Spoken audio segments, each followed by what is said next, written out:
We will continue with the Christmas story. Today's story is called Little Drummer Boy. Come, they told me. Dum-ditty-dum-dum. I stopped the chorus of 4-year-olds midstream in the song and looked directly at Eric. Eric, this song is called The Little Drummer Boy. I spoke sternly, and the words are come. They told me, pa-rump-a-pum, not dum-ditty-dum-dum. And Eric, you don't need to yell it.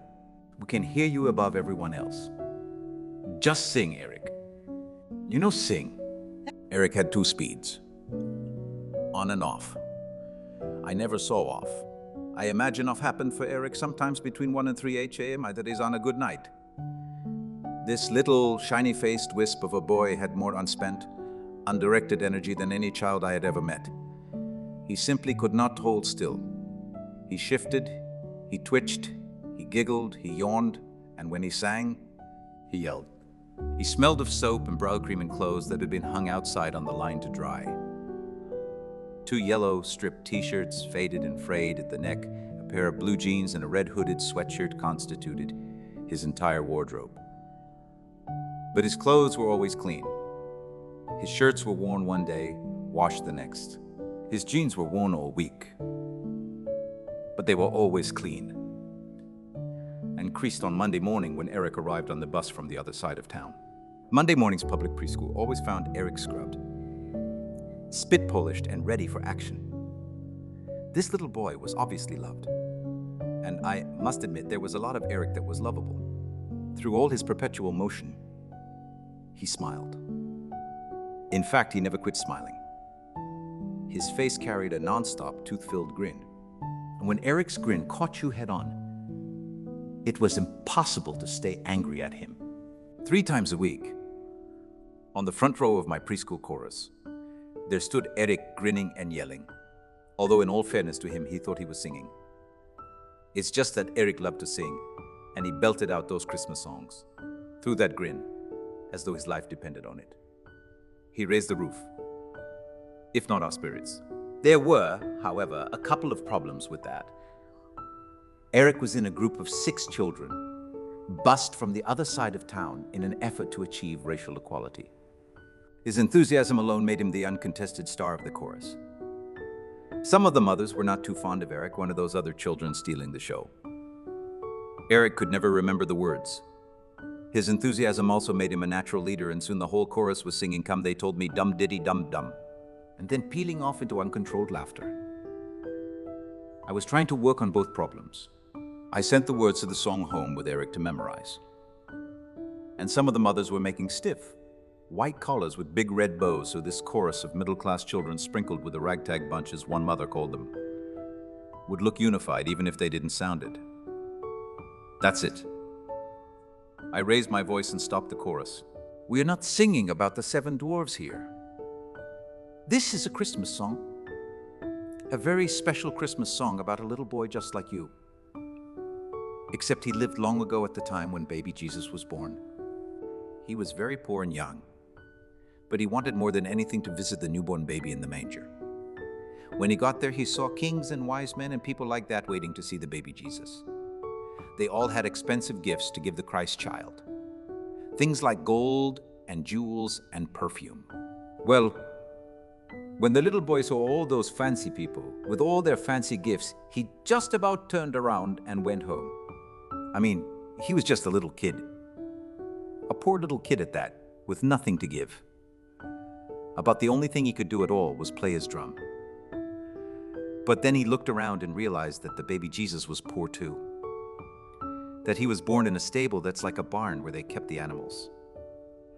Not in some fancy place. So when it was the little boy's turn to see baby Jesus, he asked Mary, baby Jesus' mother, if he could play his drum for the baby, and she said yes. Well, everyone loved it. And the little boy learned that the best gift you can give is the gift of yourself. I finished the story, satisfied that the children understood, and went on, when we sing the song, we are making the sound of the little boy's drum. It is a P sound. Everybody say it with me. Everybody say pump times. Pum, pum, pum. The chorus repeated the words. I looked at the clock. I had taken too long telling the story of the little drummer boy. Our rehearsal time was gone. Okay, children, I finished up. There is no more time to practice this song. But you have to remember the drum makes a P sound. Pum pum, pum, have you got it? Yes, they all nodded and ran off to lunch, pumming all the way. I walked back to their classroom teacher, who was sitting on a chair at the rear of the auditorium, watching the whole rehearsal. Tell me about Eric, I asked, and discouraged, sat down beside her. Well, there isn't a lot to tell, she said. As far as we know, he is an only child being raised by his grandmother. We've never met her. Eric told us she didn't want to come to back to school night because she was afraid someone would find out she couldn't read. Apparently, his grandmother is an illiterate woman who stands in the shadows, and as best she can on a welfare check, loves and cares for this little boy. The teacher stood up. I better check on the children, she finished. Good luck, Debbi. Thanks for all your help with the chorus. I went back to the office to look up Eric's records. He lived alone with his paternal grandmother. There was an address, but no phone number. I wrote a special note inviting her to the program and sent it home with Eric pinned to his shirt so she would be sure to see it. Surely, if his grandmother couldn't read the note, she knew someone who could read it to her. The day of the program arrived. The auditorium filled with parents armed with cameras and video recorders. I stood out in the hall with my preschool chorus. Eric had on a new white dress shirt that he wanted to show me. He was higher than a kite. The whole chorus was excited, wiggling even more than usual. The stiff white collars were driving them crazy. I barked out some last-minute instructions.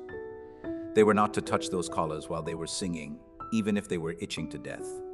With that said, we all marched onto the stage. The children went through the songs without a hitch. Jingle bells, silent night, away in a manger. This little crew looked and sounded for all the world like a chorus of angels. It's amazing what white collars and a touch of the Christmas spirit can do. I turned the music on my stand to the little drummer boy, signaled the pianist to begin and made the pum sound with my lips to the children as the introduction was playing. Come, they told me. They started right on cue. Pum ditty pum pum. They hesitated for just a moment before joining Eric. There was no stopping them now. I'm a poor boy too. Eric's voice soared above the others. Pum ditty pum pum. How could I have forgotten the rum pump? Pump part when I rehearsed with them yesterday. I could hear people in the audience snickering. Mary nodded, pum ditty pum pum. By now there were only about 3 children singing with Eric. The noise from the audience had scared the others. What was I thinking? The song was way too hard for a group of 4-year-olds. The children were frozen and embarrassed. And so was I. We all wanted to crawl off stage, all except for Eric. The ox and the lambs kept time. He yelled, pum diddy pum pum. And he grinned and continued. I played my best for him, pum diddy pum. By now, Eric was singing solo. I played my best for him. He didn't even notice no one else was singing. Pum diddy pum pum diddy pum pum diddy pum pum pum diddy. Eric's pum diddies were bouncing all around the auditorium. The laughter in the audience was now uncontrollable. Finally, and I mean finally, the song ended and a bunch of bewildered 4-year-olds bowed and got off the stage as fast as possible and totally out of order. Before I could get out of the school, the hallway was filled with parents, white collars, and children. Leading the pack was Eric, pulling a short, gray-haired woman by the hand. Mrs. Smoot, Mrs. Smoot. Eric made a beeline for me. Mrs. Smoot, this is my grandma.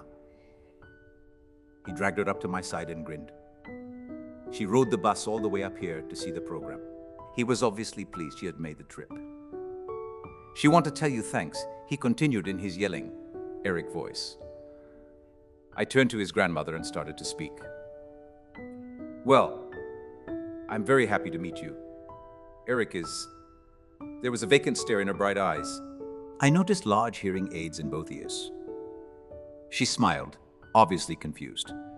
She says she's happy to meet you too. Eric blurted out. He was acting as a translator for his grandmother, whom I now realize was almost totally deaf. Boy, isn't Christmas great, Mrs. Smoot? Eric said. Sorry I sang so loud, Mrs. Smoot, but that little drummer boy is such a great story. I wanted my grandma to hear it. Eric's grandmother could not hear a word we were saying, but standing there silently in a purple flowered dress, she could see Eric's excitement and his love of the music. She looked at me for a moment. Her eyes tear-filled and spontaneously reached up to hug me. Thank you, she whispered. Oh no. Thank you, I said back as I looked in her eyes. Thank you for Eric. I embraced her again. She then tenderly removed Eric's stiff white collar, handed it to me, took her little grandson's hand, and together I watched them walk down the hall. Eric bouncing at her side and singing pom-diddy-pom-pom all the way out the door. I never hear the song about the little drummer boy at Christmas without remembering Eric and his gift to his grandmother, and without remembering the look in his grandmother's eyes as she took Eric's hand, her gift of unconditional love to him. I never read The Little Drummer Boy without recalling the miracle that must have happened that night in the manger of God's greatest Christmas gift of all, his love. And every time I have the chance to sing this beloved carol as part of the church or community choir,